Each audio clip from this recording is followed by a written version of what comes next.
ഇന്നപ്പോൾ ഉണ്ടല്ലോ ഒരു ചെറിയ ലഞ്ച് പ്രിപ്പറേഷനാണ് കേട്ടോ. സിമ്പിളായിട്ട് ഞാൻ പെട്ടെന്ന് ഉണ്ടാക്കിയെടുത്ത ഒരു ലഞ്ചാണ് കേട്ടോ. അപ്പം നമുക്ക് വീഡിയോയിലോട്ട് പോവാം. ഒരുപാട് വെറൈറ്റീസോ കാര്യങ്ങളോ ഇല്ല, ആസ് യൂഷ്വൽ എപ്പോഴും നമ്മൾ ഉണ്ടാക്കുന്ന കുറച്ച് ഫുഡ് ഐറ്റംസ് തന്നെ കേട്ടോ. മോർണിംഗ് എണീറ്റ് ബ്രേക്ക്ഫാസ്റ്റ് എല്ലാം കഴിഞ്ഞതിന് ശേഷം വൈറ്റമിൻ ഡി കഴിച്ചാവാം ഇന്നത്തെ ഡേ എന്ന് വിചാരിച്ചു കേട്ടോ. വൈറ്റമിൻ ഡി ഇമ്പോർട്ടൻ്റ് ആണല്ലോ നമ്മളെ സംബന്ധിച്ചിടത്തോളം. അപ്പം അതൊരു ടാബ്ലറ്റ് എന്നും ഡെയിലി 1 ടാബ്ലറ്റ് വെച്ച് കഴിക്കും. അതിനുശേഷം താണ്ടെ ഞാനിവിടെ മീനാണെങ്കിൽ ക്ലീൻ ചെയ്ത് വെച്ചിട്ടുണ്ടായിരുന്നു കേട്ടോ. നേരത്തെ മീൻ വാങ്ങിക്കുമ്പോഴേ എല്ലാം ക്ലീൻ ചെയ്ത് ഫ്രിഡ്ജിലാക്കി വയ്ക്കും. പിന്നെ എപ്പോഴും ക്ലീൻ ചെയ്യാനൊന്നും വയ്യ.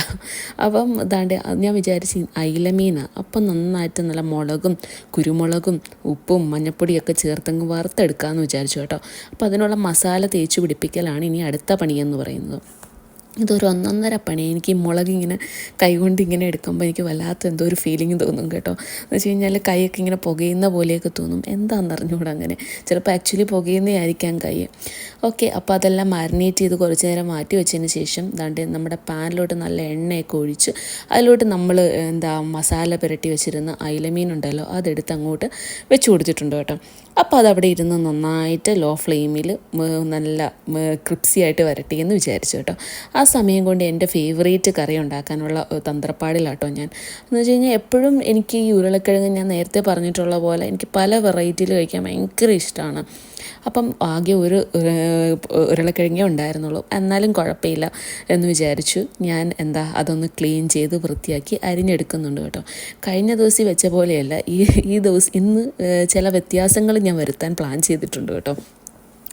എല്ലാം ഒരു പരീക്ഷണങ്ങൾ, അല്ലാണ്ട് എന്ത് പറയാനാ.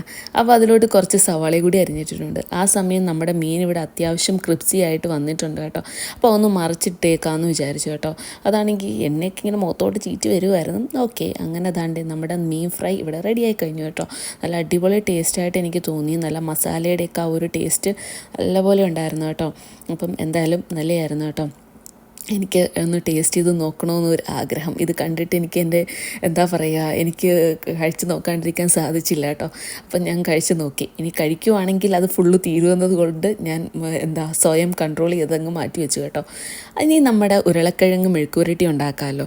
അപ്പോൾ അതിനായിട്ട് കടുക് പൊട്ടിച്ചതിന് ശേഷം നമ്മൾ അരിഞ്ഞു വെച്ചിരുന്ന ഉരുളക്കിഴങ്ങും സവാളയും ചേർത്ത് കുറച്ച് മഞ്ഞൾപ്പൊടിയും അതുപോലെ തന്നെ ഉപ്പും കൂടി ചേർത്ത് നന്നായിട്ട് വഴറ്റിയെടുത്ത് കേട്ടോ. ഇത് നന്നായി വെന്ത് വന്നതിന് ശേഷം നമ്മുടെ ചില്ലി ഫ്ലെക്സ് ഉണ്ടല്ലോ അതും കൂടി ഇട്ട് ഞാൻ ചെറുതായിട്ടൊന്ന് മിക്സ് ചെയ്തെടുത്തിട്ടുണ്ട് കേട്ടോ. അപ്പം ദാണ്ടേ അതും ഏകദേശം ഇവിടെ റെഡിയായി കഴിഞ്ഞു കേട്ടോ. ഈ ഒരു കറി ഉണ്ടെങ്കിലേ മതി നമുക്ക് ഫുഡ് കഴിക്കാൻ, എനിക്ക് ഫുഡ് കഴിക്കാൻ. അപ്പം ഞാൻ കഴിഞ്ഞ ദിവസമാണെങ്കിൽ നമ്മുടെ ക്രാൻബെറീസ് ഉണ്ടല്ലോ അത് ഉപ്പിലിട്ട് വെച്ചിരുന്നു കേട്ടോ. അപ്പോൾ എനിക്കാണെങ്കിൽ അതങ്ങനെ ഇരിക്കുന്ന കണ്ടിട്ട് പറ്റുന്നില്ല. ഞാനത് ഇങ്ങെടുത്തു. എനിക്കത് അച്ചാറുണ്ടാക്കി കഴിക്കണം. ഇതൊക്കെ ഇങ്ങനെ അച്ചാറൊക്കെ ഇട്ട് കഴിക്കുമെന്നൊന്നും എനിക്കറിഞ്ഞുകൂടാ, പക്ഷെ ഞാൻ ഇട്ടു കേട്ടോ. നല്ല അടിപൊളി ടേസ്റ്റായിരുന്നു. നല്ല പുളിയും കാര്യങ്ങളൊക്കെ ഉണ്ടായിരുന്നു കേട്ടോ. എനിക്ക് ഒരുപാട് ഇഷ്ടപ്പെട്ടു. നല്ല ടേസ്റ്റായിരുന്നു. ഇത്രയും ടേസ്റ്റ് ഉണ്ടാകുമെന്ന് ഞാൻ വിചാരിച്ചില്ല കേട്ടോ. പിന്നെ എന്ത് കറി ഉണ്ടാക്കുമെന്ന് ആലോചിച്ചപ്പോൾ പിന്നെ ഒരു ഓപ്ഷൻ എന്ന് പറഞ്ഞു കഴിഞ്ഞാൽ പരിപ്പാട്ടോ. ഞാൻ ഈ പരിപ്പ് കമന്ന് കിടന്ന് നോക്കുന്നത് എന്താണെന്ന് വെച്ചാൽ കഴിഞ്ഞ ദിവസം ഈ പരിപ്പ് കറി വെച്ചപ്പോൾ അതിൽ നിന്ന് ഒരു ചെറിയൊരു കമ്പിയുടെ പീസ് കിട്ടി. ചിലപ്പം ഈ പാക്ക് ചെയ്യുന്ന ഇതിൻ്റെ സമയത്തും വല്ലതും ഒക്കെ ആയതായിരിക്കാം. അതിനുശേഷം എനിക്ക് പേടിയാട്ടോ, അതെങ്ങനെ വായിൽ പോയാലോ എന്നൊക്കെ ഓർത്ത് കേട്ടോ. അതുകൊണ്ടാണ് ഞാനിത് പാത്രത്തിലാക്കി നന്നായി ചെക്ക് ചെയ്തതിന് ശേഷം കേട്ടോ അത് ഞാൻ കഴുകി വൃത്തിയാക്കി അടുപ്പിൽ വെച്ച് വേവിച്ചു കേട്ടോ. അതിലോട്ട് നമ്മുടെ തക്കാളിയും കറിവേപ്പിലയും ഉപ്പുമൊക്കെ ചേർത്ത് കൊടുത്തിട്ടുണ്ട്. ഇനി നമുക്കൊന്ന് കടുക് പൊട്ടിച്ചിടാം. അതിനും കടുക് പൊട്ടിച്ചതിന് ശേഷം നമ്മുടെ സവാളയും നമ്മുടെ ചില്ലി ഫ്ലെക്സും കൂടി ചേർത്ത് അതും കൂടി ഈ പരിപ്പ് കറിയിലോട്ട് ആഡ് ചെയ്ത് കേട്ടോ. ഇതൊരു മസ്റ്റ് ട്രൈ ഐറ്റം എന്ന് വേണമെങ്കിൽ ഞാൻ പറയും. നല്ല ടേസ്റ്റാണ് കേട്ടോ. ചപ്പാത്തിയുടെ കൂടെയൊക്കെ കഴിക്കാൻ ഞാൻ ഒരു തവണ ചപ്പാത്തിയുടെ കൂടെ ഇത് കഴിച്ചിട്ടുണ്ടായിരുന്നു. പിന്നെ ആസ് യൂഷ്വൽ ചോറിൻ്റെ കൂടെയാണ് മിക്കപ്പോഴും കഴിക്കാറ്. പക്ഷേ രണ്ടിൻ്റെ കൂടെ കഴിച്ചപ്പോഴും എനിക്ക് ഭയങ്കര ടേസ്റ്റ് തോന്നി കേട്ടോ. അതുകൊണ്ടാണ് ഇത് പിന്നെയും ഉണ്ടാക്കണം എന്നുള്ളൊരു ഇത് വന്നത്. അപ്പോൾ നമ്മുടെ ലഞ്ച് ഇവിടെ റെഡിയായി കഴിഞ്ഞു. വളരെ സിമ്പിളായിട്ട് ഉണ്ടാക്കാവുന്ന നമ്മുടെ ക്രാൻബെറി അച്ചാറും മീൻ ഫ്രൈയും ഉരുളക്കിഴങ്ങ് മെഴുക്കുവരട്ടിയും പിന്നെ നമ്മുടെ പരിപ്പ് കറിയും, അങ്ങനെ വളരെ സിമ്പിളായിട്ടുള്ള ഒരു ലഞ്ചാട്ടോ. അപ്പം വിശന്ന് എനിക്ക് ഒരു രക്ഷയില്ല. സമയം ഒരുപാട് പോയിട്ടുണ്ട് കേട്ടോ. പിന്നെ അച്ചാറിടുന്ന വീഡിയോ ഞാൻ കാണിക്കാൻ എല്ലാവർക്കും അറിയാമല്ലോ എങ്ങനെ അച്ചാറിടുന്നതെന്ന്. അപ്പം അതുകൊണ്ടാട്ടോ ഞാൻ കാണിക്കാണ്ടിരുന്നത്. പിന്നെ കുറച്ച് സമയക്കുറവ് മൂലം. അപ്പം ഞാൻ ഇതെല്ലാം കൂടി ഒന്ന് കഴിക്കട്ടെ കേട്ടോ. നല്ല ടേസ്റ്റ് ഉണ്ടായിരുന്നു കേട്ടോ.